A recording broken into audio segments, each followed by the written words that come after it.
اور زمین پر کوئی چلنے پھرنے والا نہیں مگر اس کا رزق اللہ کے ذمے ہے. وہ اس کے رہنے کی جگہ کو بھی جانتا ہے اور جہاں سونپا جاتا ہے اسے بھی. یہ سب کچھ کتاب روشن میں لکھا ہوا ہے. اور وہی تو ہے جس نے آسمانوں اور زمین کو 6 دن میں بنایا اور اس وقت اس کا عرش پانی پر تھا. تمہارے پیدا کرنے سے مقصود یہ ہے کہ وہ تم کو آزمائے کہ تم میں عمل کے لحاظ سے کون بہتر ہے.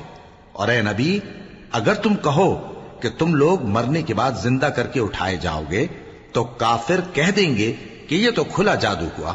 اور اگر ایک مدت معین تک ہم ان سے عذاب روک دیں تو کہیں گے کہ کون سی چیز عذاب کو روکے ہوئے ہے. دیکھو، جس روز وہ ان پر واقع ہوگا پھر ٹلنے کا نہیں. اور جس چیز کا یہ مذاق اڑاتے ہیں وہ ان کو گھیر لے گی. اور اگر ہم انسان کو اپنے پاس سے نعمت بخشیں پھر اس سے اس کو چھین لے تو نا امید اور ناشکرا ہو جاتا ہے. اور اگر تکلیف پہنچنے کے بعد آسائش کا مزہ چکھائیں تو خوش ہو کر کہتا ہے کہ سب سختیاں مجھ سے دور ہو گئیں. بے شک وہ ہے ہی خوشی میں مست ہو جانے والا، بڑا فخر جتانے والا. ہاں، جنہوں نے صبر کیا اور عمل نیک کیے یہی ہیں جن کے لیے بخشش اور اجر عظیم ہے. تو شاید تم کچھ چیز وہی میں سے جو تمہارے پاس آتی ہے چھوڑ دو اور اس خیال سے تمہارا دل تنگ ہو کہ کافر یہ کہنے لگیں کہ اس پر کوئی خزانہ کیوں نہیں نازل ہوا یا اس کے ساتھ کوئی فرشتہ کیوں نہیں آیا. اے نبی، تم تو صرف نصیحت کرنے والے ہو اور اللہ ہر چیز کا نگہبان ہے. کیا یہ لوگ کہتے ہیں کہ اس نے قرآن از خود بنا لیا ہے؟ کہہ دو کہ اگر سچے ہو تو تم بھی ایسی 10 صورتیں بنا لاؤ اور اللہ کے سوا جس جس کو بلا سکتے ہو بلا بھی لو. پس اگر وہ تمہاری بات قبول نہ کریں تو جان لو کہ یہ قرآن اللہ کے علم سے اترا ہے اور یہ کہ اس کے سوا کوئی معبود نہیں. تو کیا تم لوگ اسلام لاتے ہو؟ جو لوگ دنیا کی زندگی اور اس کی زیب و زینت کے طالب ہوں ہم ان کے اعمال کا بدلہ انہیں دنیا ہی میں دے دیتے ہیں اور اس میں ان کی حق تلفی نہیں کی جاتی. یہ وہ لوگ ہیں جن کے لیے آخرت میں آتش جہنم کے سوا اور کچھ نہیں. اور جو عمل انہوں نے دنیا میں کیے سب برباد اور جو کچھ یہ کرتے رہے سب ضائع ہوا. بھلا جو لوگ اپنے پروردگار کی طرف سے دلیل روشن رکھتے ہوں اور ان کے ساتھ ایک آسمانی گواہ بھی اس کی جانب سے ہو اور اس سے پہلے موسیٰ کی کتاب ہو جو پیشوا اور رحمت ہے، تو کیا وہ قرآن پر ایمان نہیں لائیں گے؟ یہی لوگ تو اس پر ایمان لاتے ہیں. اور جو کوئی اور فرقوں میں سے اس سے منکر ہو تو اس کا ٹھکانہ آگ ہے. تو تم اس قرآن سے شک میں نہ ہونا، یہ تمہارے پروردگار کی طرف سے حق ہے، لیکن اکثر لوگ ایمان نہیں لاتے. اور اس سے بڑھ کر ظالم کون ہوگا جو اللہ پر جھوٹ باندھے؟ ایسے لوگ اپنے رب کے سامنے پیش کیے جائیں گے اور گواہ کہیں گے کہ یہی لوگ ہیں جنہوں نے اپنے پروردگار پر جھوٹ بولا تھا. سن رکھو کہ ظالموں پر اللہ کی لعنت ہے، جو اللہ کے رستے سے روکتے اور اس میں کجی چاہتی ہیں اور وہ آخرت کا بھی انکار کرتے ہیں. یہ لوگ زمین میں کہیں چھپ کر اللہ کو ہرا نہیں سکتے اور نہ اللہ کے سوا کوئی ان کا حمایتی ہے. اے پیغمبر، ان کو دگنا عذاب دیا جائے گا کیونکہ یہ شدت کفر سے تمہاری بات نہیں سن سکتے تھے اور نہ تم کو دیکھ سکتے تھے. یہی ہیں جنہوں نے اپنے آپ کو خسارے میں ڈالا اور جو کچھ یہ افترا کیا کرتے تھے ان سے جاتا رہا. بلا شبہ یہ لوگ آخرت میں سب سے زیادہ نقصان پانے والے ہیں. جو لوگ ایمان لائے اور عمل نیک کیے اور اپنے پروردگار کے آگے عاجزی کی یہی صاحب جنت ہیں، ہمیشہ اس میں رہیں گے. دونوں فریقوں یعنی کافر و مومن کی مثال ایسی ہے جیسے ایک اندھا بہرا ہو اور ایک دیکھتا سنتا. بھلا دونوں کا حال یکساں ہو سکتا ہے؟ پھر تم سوچتے کیوں نہیں؟ اور ہم نے نوح کو ان کی قوم کی طرف بھیجا تو انہوں نے ان سے کہا کہ میں تم کو کھول کھول کر ڈر سنانے اور یہ پیغام پہنچانے آیا ہوں کہ اللہ کے سوا کسی کی عبادت نہ کرو، مجھے تمہاری نسبت دردناک عذاب کا خوف ہے. تو ان کی قوم کے سردار جو کافر تھے کہنے لگے کہ ہم تم کو اپنے ہی جیسا ایک آدمی دیکھتے ہیں اور یہ بھی دیکھتے ہیں کہ تمہارے پیرو وہی لوگ ہوئے ہیں جو ہم میں ادنا درجے کے ہیں اور وہ بھی سطحی رائے سے، اور ہم تم میں اپنے اوپر کسی طرح کی فضیلت نہیں دیکھتے بلکہ تمہیں جھوٹا خیال کرتے ہیں. فرمایا کہ اے قوم دیکھو تو اگر میں اپنے پروردگار کی طرف سے دلیل روشن رکھتا ہوں اور اس نے مجھے اپنے ہاں سے رحمت بخشی ہو جس کی حقیقت تم سے پوشیدہ ہو گئی ہے، تو کیا ہم اس کے لیے تمہیں مجبور کر سکتے ہیں جبکہ تم اس سے ناخوش ہو؟ اور اے قوم، میں اس نصیحت کے بدلے تم سے مال و زر کا مطالبہ تو نہیں کرتا، میرا صلہ تو اللہ کے ذمے ہے، اور جو لوگ ایمان لائے ہیں میں ان کو نکالنے والا بھی نہیں ہوں، وہ تو اپنے پروردگار سے ملنے والے ہیں، لیکن میں دیکھتا ہوں کہ تم لوگ نادانی کر رہے ہو۔ اے میری قوم، اگر میں ان کو نکال دوں تو اللہ کی گرفت سے بچانے کے لیے کون میری مدد کر سکتا ہے؟ بھلا تم غور کیوں نہیں کرتے؟ اور میں نہ تم سے یہ کہتا ہوں کہ میرے پاس اللہ کے خزانے ہیں، اور نہ یہ کہ میں غیب جانتا ہوں، اور نہ یہ کہتا ہوں کہ میں فرشتہ ہوں، اور نہ ان لوگوں کی نسبت جن کو تم حقارت کی نظر سے دیکھتے ہو یہ کہتا ہوں کہ اللہ ان کو بھلائی یعنی اعمال کی جزا نہیں دے گا۔ جو ان کے دلوں میں ہے اسے اللہ خوب جانتا ہے، اگر میں ایسا کہوں تو بے انصافوں میں ہو جاؤں۔ انہوں نے کہا کہ نوح، تم نے ہم سے جھگڑا تو کیا اور جھگڑا بھی بہت کیا، اب اگر تم سچے ہو تو جس چیز سے ہمیں ڈراتے ہو وہ ہم پر لا نازل کرو۔ نوح نے کہا کہ اس عذاب کو تو اللہ ہی چاہے گا تو نازل کرے گا، اور تم اللہ کو کسی طرح ہرا نہیں سکتے، اور اگر میں یہ چاہوں کہ تمہاری خیر خواہی کروں اور اللہ یہ چاہے کہ تمہیں گمراہ رہنے دے تو میری خیر خواہی تم کو کچھ فائدہ نہیں دے سکتی، وہی تمہارا پروردگار ہے اور تمہیں اسی کی طرف لوٹ کر جانا ہے۔ کیا یہ لوگ کہتے ہیں کہ اس پیغمبر نے قرآن اپنے دل سے بنا لیا ہے؟ کہہ دو کہ اگر میں نے دل سے بنا لیا ہے تو میرے گناہ کا وبال مجھ پر، اور جو گناہ تم کرتے ہو اس سے میں بری الذمہ ہوں۔ اور نوح کی طرف وحی کی گئی کہ تمہاری قوم میں جو لوگ ایمان لا چکے ان کے سوا اور کوئی ایمان نہیں لائے گا، تو جو کام یہ کر رہے ہیں ان کی وجہ سے غم نہ کھاؤ، اور ایک کشتی ہمارے حکم سے ہمارے سامنے بناؤ، اور جو لوگ ظالم ہیں ان کے بارے میں مجھ سے کچھ نہ کہنا، کیونکہ وہ ضرور غرق کر دیے جائیں گے۔ اور نوح نے کشتی بنانا شروع کر دی، اور جب ان کی قوم کے سردار ان کے پاس سے گزرتے تو ان سے تمسخر کرتے، وہ کہتے کہ اگر تم ہم سے تمسخر کرتے ہو تو جس طرح تم ہم سے تمسخر کرتے ہو اسی طرح ایک وقت ہم بھی تم سے تمسخر کریں گے، اور تم کو جلد معلوم ہو جائے گا کہ کس پر عذاب آتا ہے جو اسے رسوا کرے گا، اور کس پر ہمیشہ کا عذاب نازل ہوتا ہے، یہاں تک کہ جب ہمارا حکم آ پہنچا اور تنور جوش مارنے لگا تو ہم نے نوح کو حکم دیا کہ ہر قسم کے پالتو جانوروں میں سے جوڑا جوڑا یعنی ایک ایک نر اور ایک ایک مادہ لے لو، اور جس شخص کی نسبت حکم ہو چکا ہے کہ ہلاک ہو جائے گا اس کو چھوڑ کر اپنے گھر والوں کو اور جو ایمان لایا ہو اس کو کشتی میں سوار کر لو، اور ان کے ساتھ ایمان بہت ہی کم لوگ لائے تھے۔ نوح نے کہا کہ اللہ کا نام لے کر کہ اسی کے کرم سے اس کا چلنا اور ٹھہرنا ہے، اس میں سوار ہو جاؤ، بے شک میرا پروردگار بخشنے والا ہے، مہربان ہے۔ اور وہ ان کو لے کر طوفان کی لہروں میں چلنے لگی۔ لہریں کیا تھیں؟ گویا پہاڑ تھے۔ اس وقت نوح نے اپنے بیٹے کو جو کشتی سے الگ تھا پکارا کہ بیٹا ہمارے ساتھ سوار ہو جا اور کافروں میں شامل نہ ہو۔ اس نے کہا کہ میں ابھی پہاڑ سے جا لگوں گا، وہ مجھے پانی سے بچا لے گا۔ فرمایا کہ آج اللہ کے عذاب سے کوئی بچانے والا نہیں اور نہ کوئی بچ سکتا ہے مگر وہی جس پر اللہ رحم کرے۔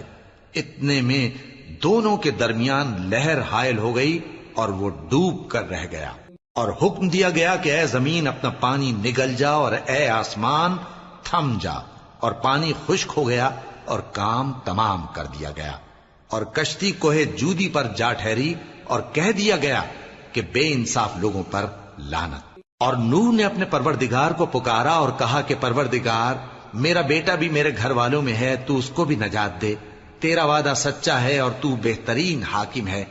اللہ نے فرمایا کہ اے نوح، وہ تیرے گھر والوں میں نہیں ہے، وہ تو سراسر بد عمل ہے، تو جس چیز کی تم کو حقیقت معلوم نہیں اس کے بارے میں مجھ سے درخواست ہی نہ کرو، اور میں تم کو نصیحت کرتا ہوں کہ نادان نہ بنو۔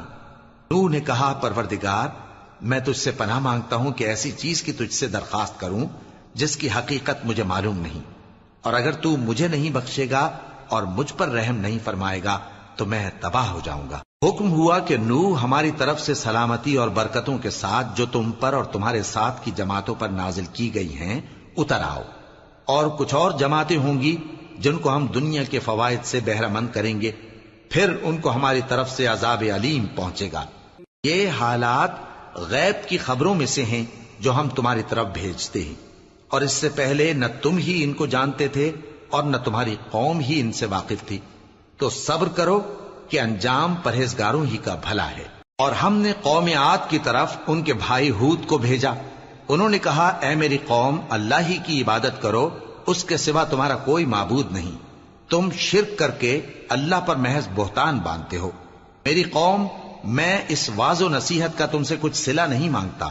میرا صلہ تو اس کے ذمے ہے جس نے مجھے پیدا کیا. بھلا تم سمجھتے کیوں نہیں؟ اور اے قوم اپنے پروردگار سے بخشش مانگو، پھر اس کے آگے توبہ کرو. وہ تم پر آسمان سے موسلا دھار بارش برسائے گا اور تمہاری طاقت پر طاقت بڑھائے گا. اور دیکھو گناہگار بن کر روگردانی نہ کرو. وہ بولے ہود تم ہمارے پاس کوئی دلیل ظاہر نہیں لائے، اور ہم صرف تمہارے کہنے سے نہ اپنے معبودوں کو چھوڑنے والے ہیں اور نہ تم پر ایمان لانے والے ہیں. ہم تو یہ سمجھتے ہیں کہ ہمارے کسی معبود نے تمہیں تکلیف پہنچا کر دیوانہ کر دیا ہے. انہوں نے کہا کہ میں اللہ کو گواہ کرتا ہوں اور تم بھی گواہ رہو کہ جن کو تم اللہ کا شریک بناتے ہو میں ان سے بیزار ہوں.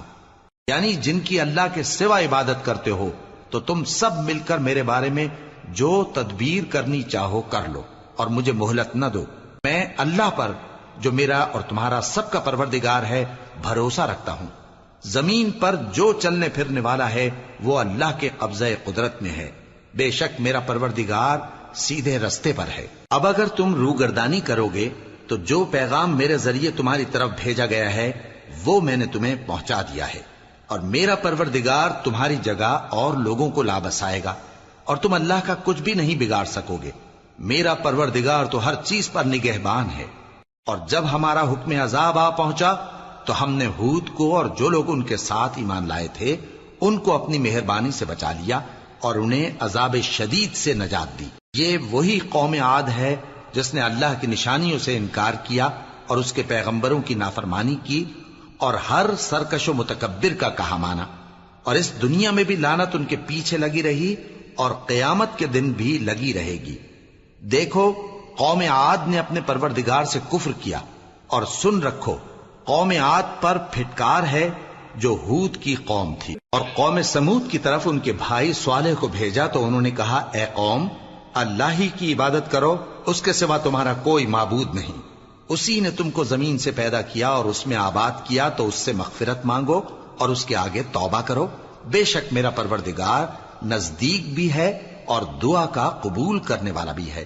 انہوں نے کہا کہ صالح اس سے پہلے ہم تم سے کئی طرح کی امیدیں رکھتے تھے، اب وہ منقطع ہو گئی. کیا تم ہم کو ان چیزوں سے منع کرتے ہو جن کو ہمارے بزرگ پوجتے آئے ہیں؟ اور جس بات کی طرف تم ہمیں بلاتے ہو اس کی طرف سے ہم بڑے بھاری شک میں ہیں. صالح نے کہا اے میری قوم بھلا دیکھو تو اگر میں اپنے پروردگار کی طرف سے کھلی دلیل پر ہوں اور اس نے مجھے اپنے ہاتھ سے نبوت کی نعمت بخشی ہو، تو اگر میں اللہ کی نافرمانی کروں تو اس کے سامنے میری کون مدد کرے گا؟ تم تو کفر کی باتوں سے میرا نقصان ہی کرتے ہو. اور یہ بھی کہا کہ اے قوم یہ اللہ کی اونٹنی تمہارے لیے ایک نشانی یعنی معجزہ ہے، تو اس کو چھوڑ دو کہ اللہ کی زمین میں جہاں چاہے چرتی پھرے، اور اس کو کسی طرح کی تکلیف نہ دینا ورنہ تمہیں جلد عذاب آ پکڑے گا. مگر انہوں نے اس کو کاٹ ڈالا. تو صالح نے کہا کہ اپنے گھروں میں 3 دن اور فائدے اٹھا لو، یہ وعدہ ہے کہ جھوٹا نہ ہوگا. پس جب ہمارا حکم آ گیا تو ہم نے صالح کو اور جو لوگ ان کے ساتھ ایمان لائے تھے ان کو اپنی مہربانی سے بچا لیا اور اس دن کی رسوائی سے محفوظ رکھا. بے شک تمہارا پروردگار طاقتور ہے، زبردست ہے. اور جن لوگوں نے ظلم کیا تھا ان کو چنگھاڑ کی صورت میں عذاب نے آ پکڑا تو وہ اپنے گھروں میں اوندھے پڑے رہ گئے، گویا کبھی ان میں بسے ہی نہ تھے. سن رکھو کہ قوم سمود نے اپنے پروردگار سے کفر کیا، اور سن رکھو قوم سمود پر پھٹکار ہے. اور ہمارے فرشتے ابراہیم کے پاس بشارت لے کر آئے تو سلام کہا، انہوں نے بھی جواب میں سلام کہا. ابھی کچھ وقفہ نہیں ہوا تھا کہ ابراہیم ایک بھنا ہوا بچڑا لے آئے. پھر جب دیکھا کہ ان کے ہاتھ کھانے کی طرف نہیں بڑھتے یعنی وہ کھانا نہیں کھاتے تو ان کو اجنبی سمجھ کر دل میں خوف کیا. فرشتوں نے کہا کہ خوف نہ کیجیے، ہم قوم لوط کی طرف ان کے ہلاک کرنے کو بھیجے گئے ہیں. اور ابراہیم کی بیوی جو پاس کھڑی تھی ہنس پڑی تو ہم نے اس کو اسحاق کی اور اسحاق کے بعد یعقوب کی خوشخبری دی. اس نے کہا اے میرے بچہ ہوگا، میں تو بڑھیا ہوں اور یہ میرے میاں بھی بوڑھے ہیں، یہ تو بڑی عجیب بات ہے. انہوں نے کہا کیا تم اللہ کی قدرت سے تعجب کرتی ہو؟ اے اہل بیت، تم پر اللہ کی رحمت اور اس کی برکتیں ہیں، وہ لائق تعریف ہے، بڑا ہے۔ پھر جب ابراہیم سے خوف جاتا رہا اور ان کو خوشخبری بھی مل گئی تو قوم لوط کے بارے میں لگے ہم سے بحث کرنے۔ بے شک ابراہیم بڑے تحمل والے، نرم دل اور رجوع کرنے والے تھے۔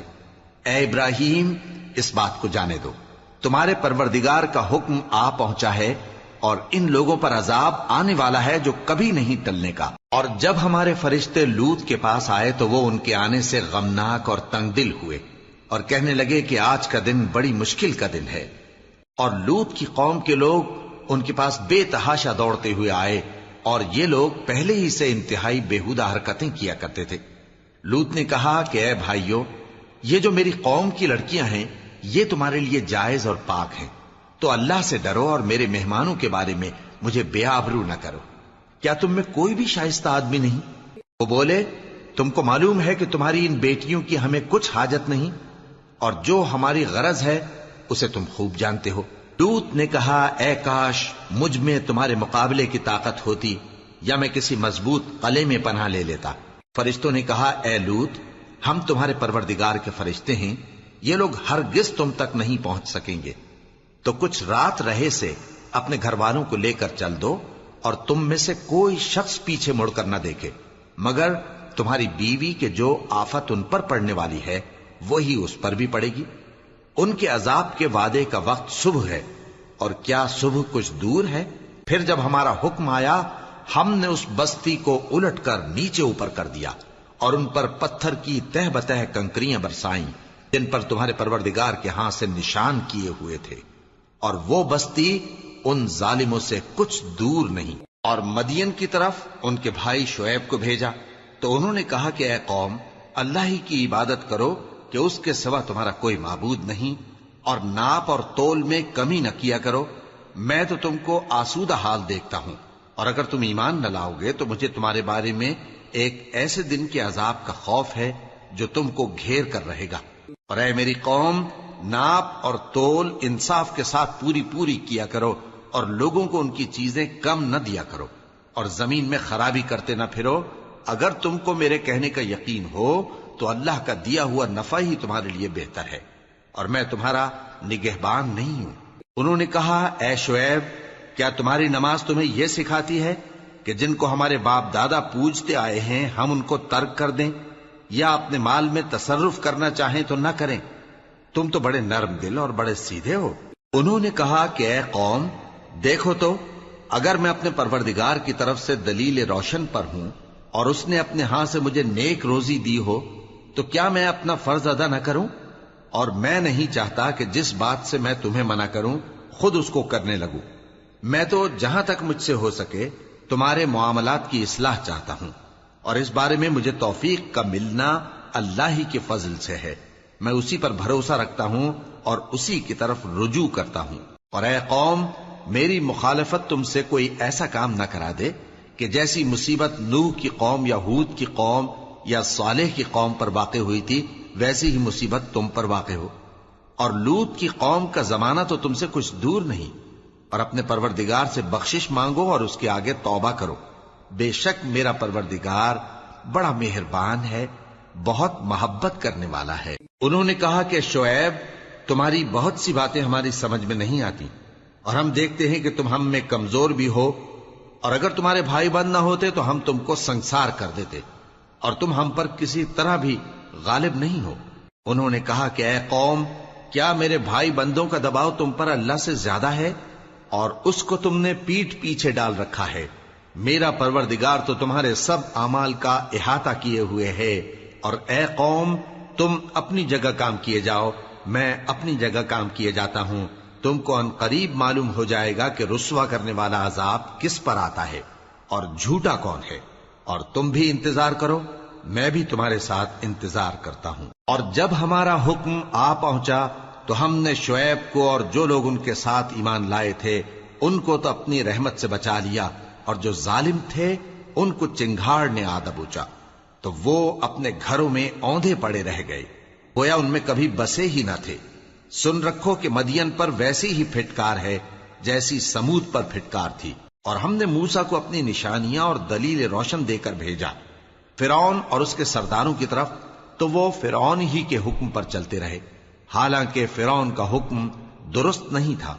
وہ قیامت کے دن اپنی قوم کے آگے آگے چلے گا، پھر ان کو دوزخ میں جا اتارے گا، اور جس مقام پر وہ اتارے جائیں گے وہ برا ہے۔ اور اس جہان میں بھی لعنت ان کے پیچھے لگا دی گئی، اور قیامت کے دن بھی پیچھے لگی رہے گی۔ جو انعام ان کو ملا ہے برا ہے۔ یہ پرانی بستیوں کے تھوڑے سے حالات ہیں جو ہم تم سے بیان کرتے ہیں، ان میں سے بعض تو باقی ہیں اور بعض تہس نہس ہو گئیں۔ اور ہم نے ان لوگوں پر ظلم نہیں کیا بلکہ انہوں نے خود اپنے اوپر ظلم کیا۔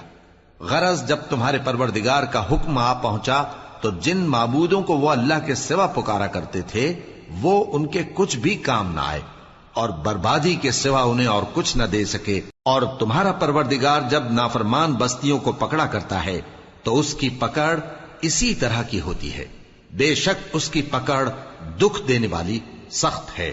ان قصوں میں اس شخص کے لیے جو عذاب آخرت سے ڈرے عبرت ہے۔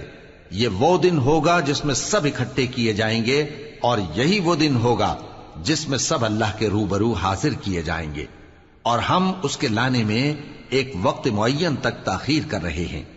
جس روز وہ آ جائے گا تو کوئی شخص اللہ کے حکم کے بغیر بول بھی نہیں سکے گا۔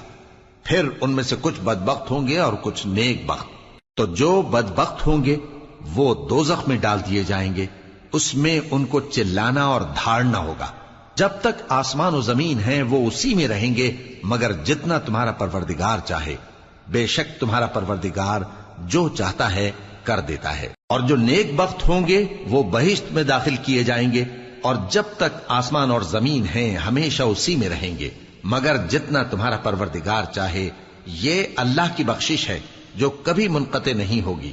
تو یہ لوگ جو غیر اللہ کی پرستش کرتے ہیں اس سے تم شک میں نہ پڑنا، یہ اسی طرح پرستش کرتے ہیں جس طرح پہلے سے ان کے باپ دادا پرستش کرتے آئے ہیں، اور ہم ان کو ان کا حصہ پورا پورا بغیر کچھ کم کیے دینے والے ہیں۔ اور ہم نے موسیٰ کو کتاب دی تو اس میں اختلاف کیا گیا، اور اگر تمہارے پروردگار کی طرف سے ایک بات پہلے نہ ہو چکی ہوتی تو ان میں فیصلہ کر دیا جاتا، اور وہ تو اس کی طرف سے بڑے بھاری شک میں پڑے ہوئے ہیں۔ اور تمہارا پروردگار ان سب کو قیامت کے دن ان کے اعمال کا پورا پورا بدلہ دے گا، بے شک جو عمل یہ کرتے ہیں وہ اس سے واقف ہے۔ سو اے پیغمبر، جیسا تم کو حکم ہوتا ہے اس پر تم اور جو لوگ تمہارے ساتھ تائب ہوئے ہیں قائم رہو، اور حد سے تجاوز نہ کرنا، وہ تمہارے سب اعمال کو دیکھ رہا ہے۔ اور مسلمانوں، جو لوگ ظالم ہیں ان کی طرف مائل نہ ہونا، نہیں تو تمہیں بھی دوزخ کی آگ آ لپٹے گی، اور اللہ کے سوا تمہارے کوئی دوست نہیں ہوں گے، پھر تمہیں کوئی مدد بھی نہ ملے گی۔ اور دن کے دونوں سروں یعنی صبح اور شام کے اوقات میں اور رات کی چند ساعتوں میں نماز پڑھا کرو، کچھ شک نہیں کہ نیکیاں گناہوں کو دور کر دیتی ہیں۔ یہ ان کے لیے نصیحت ہے جو نصیحت قبول کرنے والے ہیں۔ اور صبر کیے رہو کہ اللہ نیکوکاروں کا اجر ضائع نہیں کرتا۔ تو جو امتیں تم سے پہلے گزر چکی ہیں ان میں ایسے ہوش مند کیوں نہ ہوئے جو ملک میں خرابی کرنے سے روکتے؟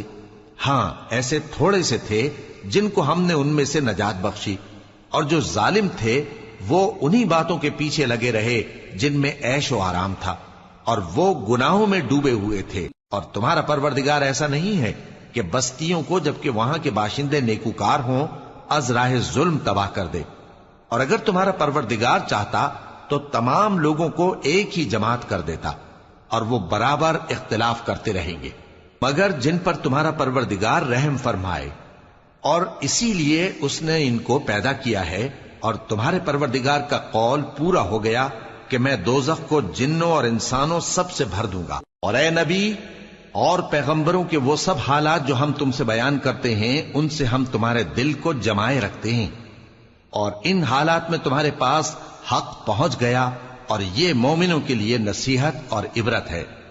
اور جو لوگ ایمان نہیں لائے ان سے کہہ دو کہ تم اپنی جگہ عمل کیے جاؤ، ہم اپنی جگہ عمل کیے جاتے ہیں، اور نتیجہ اعمال کا تم بھی انتظار کرو، ہم بھی انتظار کرتے ہیں۔ اور آسمانوں اور زمین کی چھپی چیزوں کا علم اللہ ہی کو ہے، اور تمام معاملات اسی کی طرف رجوع کیے جائیں گے۔ تو اسی کی عبادت کرو اور اسی پر بھروسہ رکھو، اور جو کچھ تم لوگ کر رہے ہو تمہارا پروردگار اس سے بے خبر نہیں۔ شروع اللہ کا نام لے کر جو بڑا مہربان نہایت رحم والا ہے۔ الف لام را، یہ کتاب روشن کی آیتیں ہیں۔ ہم نے اس قرآن کو عربی میں نازل کیا ہے تاکہ تم لوگ سمجھ سکو۔ اے پیغمبر، ہم اس قرآن کے ذریعے سے جو ہم نے تمہاری طرف بھیجا ہے تمہیں ایک نہایت اچھا قصہ سناتے ہیں، اور تم اس سے پہلے بے خبر تھے۔ جب یوسف نے اپنے والد سے کہا کہ ابا، میں نے خواب میں 11 ستاروں اور سورج اور چاند کو دیکھا ہے، دیکھتا کیا ہوں کہ وہ مجھے سجدہ کر رہی ہیں۔ انہوں نے کہا کہ بیٹا، اپنے خواب کا ذکر اپنے بھائیوں سے نہ کرنا، نہیں تو وہ تمہارے حق میں کوئی چال چلیں گے۔ کچھ شک نہیں کہ شیطان انسان کا کھلا دشمن ہے، اور اسی طرح اللہ تمہیں برگزیدہ و ممتاز کرے گا اور خواب کی باتوں کی تعبیر کا علم سکھائے گا، اور جس طرح اس نے اپنی نعمت پہلے تمہارے دادا پر دادا ابراہیم اور اسحاق پر پوری کی تھی، اسی طرح تم پر اور اولاد یعقوب پر پوری کرے گا۔ بے شک تمہارا پروردگار سب کچھ جاننے والا ہے، حکمت والا ہے۔ ہاں، یوسف اور ان کے بھائیوں کے قصے میں پوچھنے والوں کے لیے بہت سی نشانیاں ہیں۔ جب انہوں نے آپس میں تذکرہ کیا کہ یوسف اور اس کا بھائی ابا کو ہم سے زیادہ پیارے ہیں، حالانکہ ہم جماعت کی جماعت ہیں، کچھ شک نہیں کہ ابا کھلی غلطی پر ہیں، یوسف کو یا تو جان سے مار ڈالو یا کسی ملک میں پھینک آؤ، پھر ابا کی توجہ صرف تمہاری طرف ہو جائے گی، اور اس کے بعد تم نیک لوگوں میں ہو جاؤ گے۔ ان میں سے ایک کہنے والے نے کہا کہ یوسف کو جان سے نہ مارو، کسی اندھے کنویں میں ڈال دو کہ کوئی راہگیر اسے نکال کر کسی دوسرے ملک میں لے جائے گا۔ اگر تم کو کرنا ہی ہے تو یوں کرو۔ یہ مشورہ کر کے وہ اپنے والد سے کہنے لگے کہ ابا جان، کیا سبب ہے کہ آپ یوسف کے بارے میں ہمارا اعتبار نہیں کرتے، حالانکہ ہم اس کے خیر خواہ ہیں؟ کل اسے ہمارے ساتھ بھیج دیجئے کہ خوب میوے کھائے اور کھیلے کودے، ہم اس کے نگہبان ہیں۔ انہوں نے کہا کہ یہ امر مجھے غمناک کیے دیتا ہے کہ تم اسے لے جاؤ، یعنی وہ مجھ سے جدا ہو جائے، اور مجھے یہ بھی خوف ہے کہ تم کھیل میں اس سے غافل ہو جاؤ اور اسے بھیڑیا کھا جائے۔ وہ کہنے لگے کہ اگر ہماری موجودگی میں کہ ہم ایک طاقتور جماعت ہیں اسے بھیڑیا کھا گیا تو ہم بڑے نقصان میں پڑ گئے۔ غرض جب وہ اس کو لے گئے اور اس بات پر اتفاق کر لیا کہ اس کو اندھے کنویں میں ڈال دیں، اور ہم نے یوسف کی طرف وحی بھیجی کہ ایک وقت ایسا آئے گا کہ تم انہیں ان کے اس سلوک سے آگاہ کرو گے، اور ان کو اس وحی کی کچھ خبر نہ ہوگی۔ اور یہ حرکت کر کے وہ رات کے وقت باپ کے پاس روتے ہوئے آئے، کہنے لگے کہ ابا جان، ہم تو دوڑنے اور ایک دوسرے سے آگے نکلنے میں مصروف ہو گئے اور یوسف کو اپنے اسباب کے پاس چھوڑ گئے تو اسے بھیڑیا کھا گیا، اور آپ ہماری بات کو گو ہم سچ ہی کہتے ہیں باور نہیں کریں گے، اور ان کے کرتے پر جھوٹ موٹ کا لہو بھی لگا لائے۔ یعقوب نے کہا کہ یوں نہیں ہے، بلکہ تم اپنے دل سے یہ بات بنا لائے ہو۔ اچھا، صبر کہ وہی خوب ہے، اور جو تم بیان کرتے ہو اس کے بارے میں اللہ ہی سے مدد چاہیے۔ اور اب اللہ کی شان دیکھو کہ اس کنویں کے قریب ایک قافلہ آوارد ہوا اور انہوں نے پانی کے لیے اپنا سقا بھیجا، تو اس نے کنویں میں ڈول لٹکایا، یوسف اس سے لٹک گئے۔ وہ بولا، زہے قسمت، یہ تو ایک لڑکا ہے، اور اس کو قیمتی سرمایہ سمجھ کر چھپا لیا۔ اور جو کچھ وہ کرتے تھے اللہ کو خوب معلوم تھا، اور انہوں نے اس کو تھوڑی سی قیمت یعنی مادود چند درہموں پر بیچ ڈالا، اور وہ اس سے بیزار ہو رہے تھے۔ اور مصر میں جس شخص نے اس کو خریدا، اس نے اپنی بیوی سے جس کا نام زلیخا تھا کہا کہ اس کو عزت و اکرام سے رکھو، عجب نہیں کہ یہ ہمیں فائدہ دے یا ہم اسے بیٹا بنا لیں۔ اس طرح ہم نے یوسف کو سرزمین مصر میں جگہ دی، اور غرض یہ تھی کہ ہم ان کو خواب کی باتوں کی تعبیر سکھائیں، اور اللہ اپنے کام پر غالب ہے لیکن اکثر لوگ نہیں جانتے۔ اور جب وہ اپنی جوانی کو پہنچے تو ہم نے ان کو دانائی اور علم عطا کیا، اور نیکوکاروں کو ہم اسی طرح بدلہ دیا کرتے ہیں۔ اور جس عورت کے گھر میں وہ رہتے تھے اس نے ان کو اپنی طرف مائل کرنا چاہا، اور دروازے بند کر کے کہنے لگی، یوسف جلدی آؤ۔ انہوں نے کہا کہ اللہ پناہ میں رکھے، وہ یعنی تمہارے میاں تو میرے آقا ہیں، انہوں نے مجھے اچھی طرح سے رکھا ہے، میں ایسا ظلم نہیں کر سکتا، بے شک ظالم لوگ فلاح نہیں پائیں گے۔ اور اس عورت نے ان کا قصد کیا اور انہوں نے اس کا قصد کیا۔ اگر وہ اپنے پروردگار کی نشانی نہ دیکھتے تو جو ہوتا سو ہوتا۔ یوں اس لیے کیا گیا کہ ہم ان سے برائی اور بے حیائی کو روک دیں، بے شک وہ ہمارے چنے ہوئے بندوں میں سے تھے۔ اور دونوں دروازے کی طرف بھاگے، آگے یوسف پیچھے زلیخا، اور عورت نے ان کا کرتا پیچھے سے پکڑ کر جو کھینچا تو پھاڑ ڈالا، اور دونوں کو دروازے کے پاس عورت کا خاوند مل گیا۔ تو عورت بولی کہ جو شخص تمہاری بیوی کے ساتھ برا ارادہ کرے اس کی اس کے سوا کیا سزا ہے کہ یا تو قید کیا جائے یا اسے دکھ کا عذاب دیا جائے۔ یوسف نے کہا اسی نے مجھ کو اپنی طرف مائل کرنا چاہا تھا، اور اس کے خاندان میں سے ایک گواہ نے گواہی دی کہ اگر اس کا کرتا آگے سے پھٹا ہو تو یہ سچی اور یوسف جھوٹا ہے، اور اگر کرتا پیچھے سے پھٹا ہو تو یہ جھوٹی اور وہ سچا ہے۔ سو جب اس کا کرتا دیکھا تو پیچھے سے پھٹا تھا، تب اس نے زلیخا سے کہا کہ یہ تمہارا ہی فریب ہے، اور کچھ شک نہیں کہ تم عورتوں کے فریب بڑے بھاری ہوتے ہیں۔ یوسف اس بات کا خیال نہ کر، اور زلیخا تو اپنے گناہ کی بخشش مانگ، بے شک خطا تیری ہی ہے۔ اور شہر میں عورتیں گفتگویں کرنے لگیں کہ عزیز کی بیوی اپنے غلام کو اپنی طرف مائل کرنا چاہتی ہے، اور اس کی محبت اس کے دل میں گھر کر گئی ہے، ہم دیکھتی ہیں کہ وہ کھلی گمراہی میں ہے۔ پھر جب زلیخا نے ان عورتوں کی گفتگو جو حقیقت میں دیدار یوسف کے لیے ایک چال تھی سنی، تو ان کے پاس دعوت کا پیغام بھیجا اور ان کے لیے ایک محفل مرتب کی، اور پھل تراشنے کے لیے ہر ایک کو ایک ایک چھری دی، اور یوسف سے کہا کہ ان کے سامنے آؤ۔ جب عورتوں نے ان کو دیکھا تو ان کا روب حسن ان پر ایسا چھا گیا کہ پھل تراشتے تراشتے اپنے ہاتھ کاٹ لیے، اور بے ساختہ بول اٹھیں کہ اللہ پاک ہے، یہ آدمی نہیں، یہ تو کوئی بزرگ فرشتہ ہے۔ زلیخا نے کہا تو یہ وہی ہے جس کے بارے میں تم مجھے تانے دیتی تھیں، اور بے شک میں نے اس کو اپنی طرف مائل کرنا چاہا مگر یہ بچا رہا، اور اگر یہ وہ کام نہ کرے گا جو میں اسے کہتی ہوں تو قید کر دیا جائے گا اور ذلیل ہوگا۔ یوسف نے دعا کی کہ پروردگار جس کام کی طرف یہ مجھے بلاتی ہیں اس کی نسبت مجھے قید پسند ہے، اور اگر تو مجھ سے ان کے فریب کو نہ ہٹائے گا تو میں ان کی طرف مائل ہو جاؤں گا اور نادانوں میں سے ہو جاؤں گا۔ پس ان کے رب نے ان کی دعا قبول کر لی اور ان سے عورتوں کا داؤں ٹال دیا، بے شک وہی تو سننے والا ہے، جاننے والا ہے۔ پھر باوجود اس کے کہ وہ لوگ ان کی بے گناہی کے نشان دیکھ چکے تھے، ان کی رائے یہی ٹھہری کہ کچھ عرصے کے لیے ان کو قید ہی کر دیں، اور ان کے ساتھ دو اور جوان بھی داخل زندہ ہوئے۔ ایک نے ان میں سے کہا کہ میں نے خواب دیکھا ہے، دیکھتا کیا ہوں کہ شراب کے لیے انگور نچوڑ رہا ہوں۔ دوسرے نے کہا کہ میں نے بھی خواب دیکھا ہے، میں یہ دیکھتا ہوں کہ اپنے سر پر روٹیاں اٹھائے ہوئے ہوں اور پرندے ان میں سے کھا رہے ہیں، تو ہمیں ان کی تعبیر بتا دیجئے کہ ہم تمہیں نیکوکار دیکھتے ہیں۔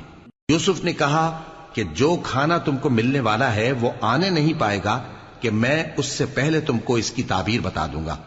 یہ ان باتوں میں سے ہے جو میرے پروردگار نے مجھے سکھائی ہیں۔ جو لوگ اللہ پر ایمان نہیں لاتے اور آخرت کا انکار کرتے ہیں، میں نے ان کا مذہب چھوڑ دیا ہے، اور میں اپنے باپ دادا ابراہیم اور اسحاق اور یعقوب کے مذہب پر چلتا ہوں۔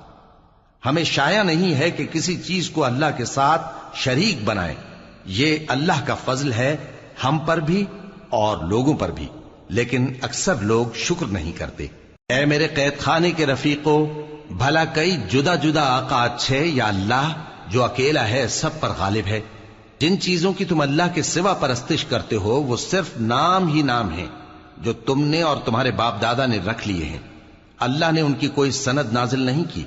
سن رکھو کہ اللہ کے سوا کسی کی حکومت نہیں ہے، اس نے ارشاد فرمایا ہے کہ اس کے سوا کسی کی عبادت نہ کرو، یہی سیدھا دین ہے، لیکن اکثر لوگ نہیں جانتے۔ اے میرے قید خانے کے رفیقو، تم میں سے ایک جو پہلا خواب بیان کرنے والا ہے وہ تو اپنے آقا کو شراب پلایا کرے گا، اور جو دوسرا ہے وہ سولی دیا جائے گا، اور پرندے اس کا سر نوچ کھائیں گے۔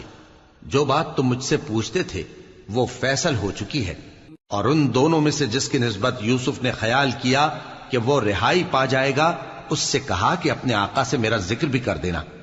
پھر شیطان نے اسے ان کا اپنے آقا سے ذکر کرنا بھلا دیا، اور یوسف کئی برس قید خانے ہی میں رہے۔ اور بادشاہ نے کہا کہ میں نے خواب دیکھا ہے، دیکھتا کیا ہوں کہ 7 موٹی گائیں ہیں جن کو 7 دبلی گائیں کھا رہی ہیں، اور 7 خوشے سبز ہیں اور 7 خشک۔ اے درباریو، اگر تم خوابوں کی تعبیر دے سکتے ہو تو مجھے میرے خواب کی تعبیر بتاؤ۔ انہوں نے کہا یہ خواب تو پریشان خیالی سے ہیں اور ہمیں ایسے خوابوں کی تعبیر نہیں آتی۔ اور وہ شخص جو دونوں قیدیوں میں سے رہائی پا گیا تھا اور جسے مدت کے بعد وہ بات یاد آ گئی، بول اٹھا کہ میں آپ کو اس کی تعبیر لا بتاتا ہوں، مجھے قید خانے جانے کی اجازت دیجیے۔ غرض وہ یوسف کے پاس آیا اور کہنے لگا، یوسف، اے بڑے سچے یوسف، ہمیں اس خواب کی تعبیر بتائیے کہ 7 موٹی گایوں کو 7 دبلی گائیں کھا رہی ہیں، اور 7 خوشے سبز ہیں اور 7 سوکھے، تاکہ میں لوگوں کے پاس واپس جا کر تعبیر بتاؤں۔ عجب نہیں کہ وہ تمہاری قدر جانے۔ انہوں نے کہا کہ تم لوگ 7 سال متواتر کھیتی کرتے رہو گے، تو جو غلہ کاٹو تو تھوڑے سے غلے کے سوا جو کھانے میں آئے باقی کو خوشوں میں ہی رہنے دینا۔ پھر اس کے بعد خشک سالی کے 7 سخت سال آئیں گے کہ جو غلہ تم نے جمع کر رکھا ہوگا وہ سب کو کھا جائیں گے، صرف وہی تھوڑا سا رہ جائے گا جو تم احتیاط سے رکھ چھوڑو گے۔ پھر اس کے بعد ایک ایسا سال آئے گا کہ خوب مے برسے گا اور لوگ اس میں رس نچوڑیں گے۔ اور یہ تعبیر سن کر بادشاہ نے حکم دیا کہ یوسف کو میرے پاس لے آؤ۔ سو جب قاصد ان کے پاس گیا تو انہوں نے کہا کہ اپنے آقا کے پاس واپس جاؤ اور اس سے پوچھو کہ ان عورتوں کا کیا حال ہے جنہوں نے اپنے ہاتھ کاٹ لیے تھے، بے شک میرا پروردگار ان کے فریب سے خوب واقف ہے۔ بادشاہ نے عورتوں سے پوچھا کہ تمہارا کیا قصہ تھا جب تم نے یوسف کو اپنی طرف مائل کرنا چاہا؟ سب بول اٹھیں کہ اللہ پاک ہے، ہم نے اس میں کوئی برائی معلوم نہیں کی۔ عزیز کی بیوی نے کہا، اب سچی بات تو ظاہر ہو ہی گئی ہے، اصل یہ ہے کہ میں نے اس کو اپنی طرف مائل کرنا چاہا تھا اور وہ بے شک سچا ہے۔ یوسف نے کہا کہ میں نے یہ بات اس لیے پوچھی ہے کہ عزیز کو یقین ہو جائے کہ میں نے اس کی پیٹھ پیچھے اس کی امانت میں خیانت نہیں کی، اور اللہ خیانت کرنے والوں کی چال کو چلنے نہیں دے۔